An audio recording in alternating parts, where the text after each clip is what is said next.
So, you guys don't know, Trae Young has been in trade rumors for the last couple months. It looks like now the Atlanta Hawks are trying to move on from him. I don't know what's fully going on. I have not been looking up on it. I've been saving this so I could react to it with you guys on stream, so that's why I have not been checking it. But we're gonna see what's been going on with the Atlanta Hawks and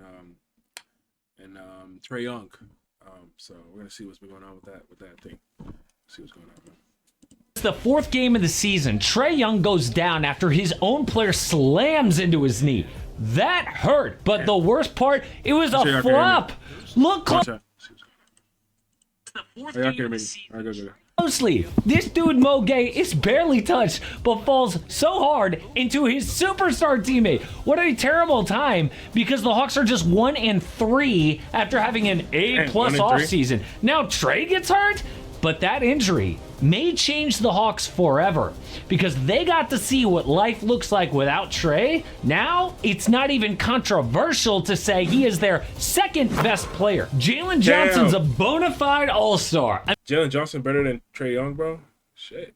He is their second best player. Jalen Johnson's a bona fide all-star. I mean, this dude just notched the second fastest triple-double in NBA history against the Nuggets. He's gotten better every year now, pop. But this is terrible timing for Trae Young, because for the first time since getting drafted, the Hawks don't need him like they used to, which means that big max contract. So does that mean that he's not going to get that max contract? Are they going to trade him? They might end up trading him, bro. Don't be surprised if it doesn't happen this season or next season, they get rid of Trae, bro. Don't be surprised by that, man. Is not gonna come. I'm talking pay cut in his prime. But when is the last time we saw a guy demoted from the max at 27 years old with no serious injury? Only one time in recent NBA history. His name, D'Angelo Russell. Now, Trae is a better overall player than D'Lo, so we've never actually seen a downfall like this, but it's the only comp we got. But how could the Hawks replace Trae's skill set? Well, it turns out they already have the perfect plan to replace Trae Young, and it's actually genius. But I am so excited that Mint Mobile is sponsoring today's video, because a phone bill just and from the file for on your screen. Thanks again to Mint Mobile. So this offseason, the new Hawks front office got to work. They brought back a core of Trae Young, Jalen Johnson, Dyson Daniels, and Zachary Regis-Shea, while acquiring Kristaps Porzingis in a trade, signing Nickeil Alexander-Walker. So huge, top 4, even top 3 seed expectations. But what they did not do was extend Trae Young. Now in the past, that would be unthinkable. The Hawks used to bend over backwards to make this man happy. They fired multiple coaches who just rubbed Trae the wrong way. But now, he ain't got the same juice as before. He has gone from the young franchise piece to someone they're not sure they can win with. It's crazy. Exactly what happened to D'Angelo Russell. He was the number 2 pick in 2015, but his teams kept asking the same question. Are we actually better with D'Lo running the show? Brooklyn talked themselves into yes for one season. He made the All-Star, put up big numbers, but they were smoked in the first round of the playoffs. Sound familiar? Still, D'Lo got a max deal in the sign and trade to Golden State, but the second he stopped looking like a franchise guy, the market flipped. The Warriors moved off. Minnesota tried to sell the idea that he and Cat were some superstar duo, but doomed to fail because D'Lo was miscast from day one. He was never gonna win big games as the number 1 or number 2, so a miserable existence. If he was used correct from the start, this whole thing could have been avoided. So will Trae course correct, say, you know what? I'm not a max player, and accept that this is Jalen Johnson's team. Cause this dude, bro, let's be real. Trae not accepting that, bro. They're gonna give him that money, or he's gonna end up leaving.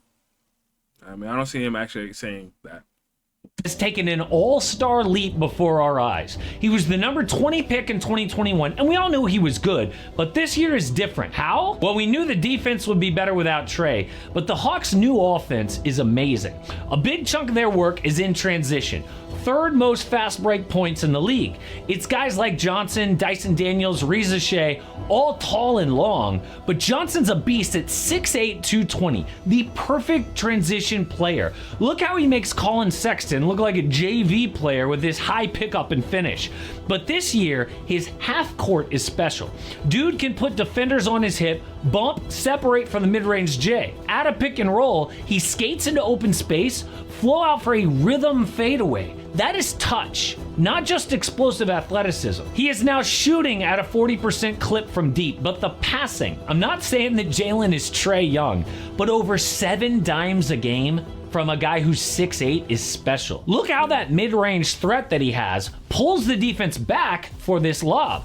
I also love this read out of pick and roll where he's going to extend this pocket pass around Paul George and just perfectly lead Dyson Daniels to the rim. This kid is a high IQ basketball player, not just an athlete. But one thing that Trae never learned was off-ball movement.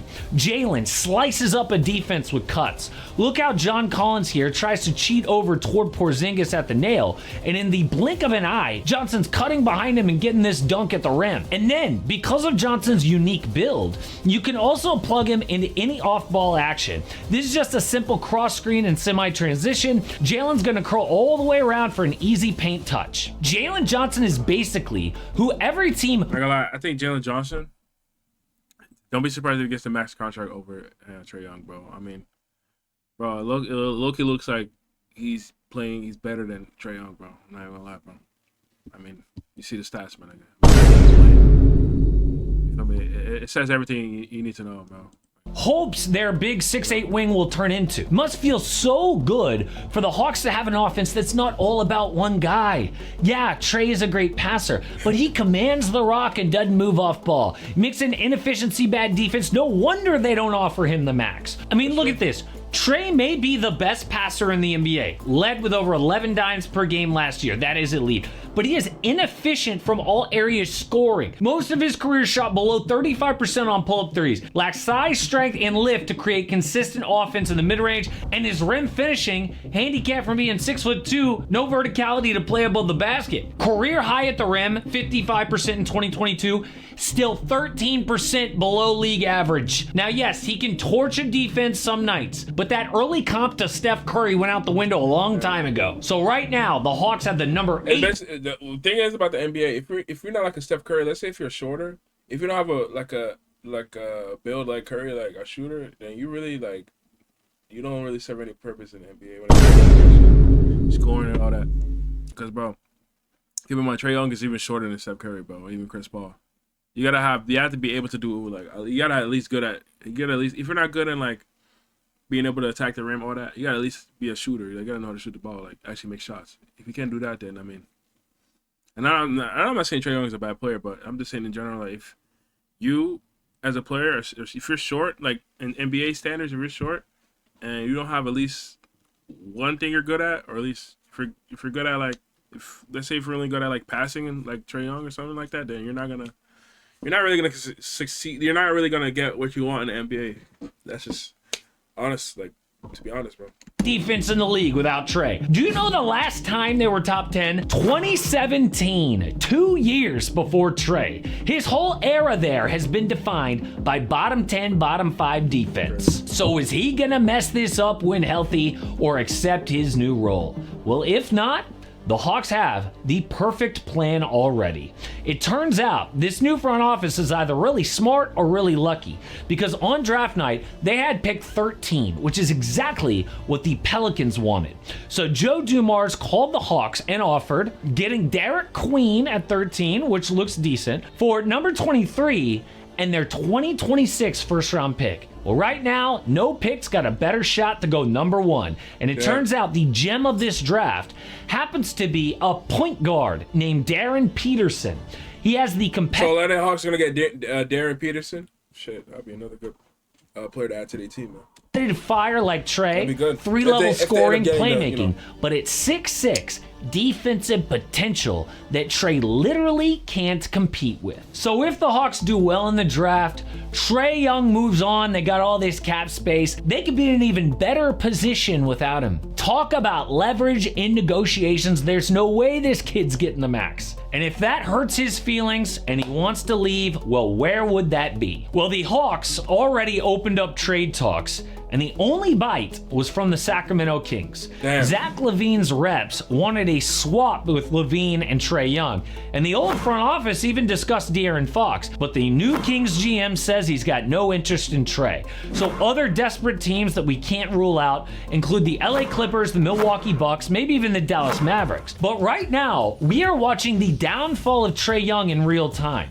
Because when the league stops viewing a 27-year-old All-NBA guard as a max guy, it's not about money, it's a verdict. A contract is the clearest way that teams reveal what they actually think about a guy's ability to drive winning.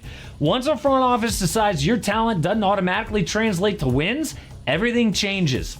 Trade value dips, leverage disappears, the entire conversation goes from how can we build around him to can we actually win with him? That's exactly what we saw with D'Lo, and now unfortunately with Trae Young. But if Jalen Johnson doesn't win Most Improved this year, maybe it's Denny Abdia, because the Wizards thought that he reached his potential, they traded him away. They had no idea dude would grow like this. Man, don't be beat up by AM Hoops. Bro, like I said, man, Trae Young, bro, it looks like the Atlanta Hawks are like low-key like saying we don't need you no more, bro.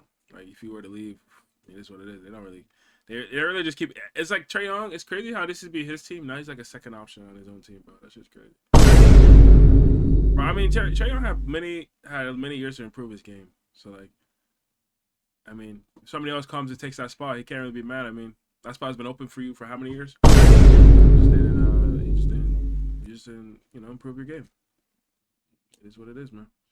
But, hey, what can you do? Yeah, what can you do, bro?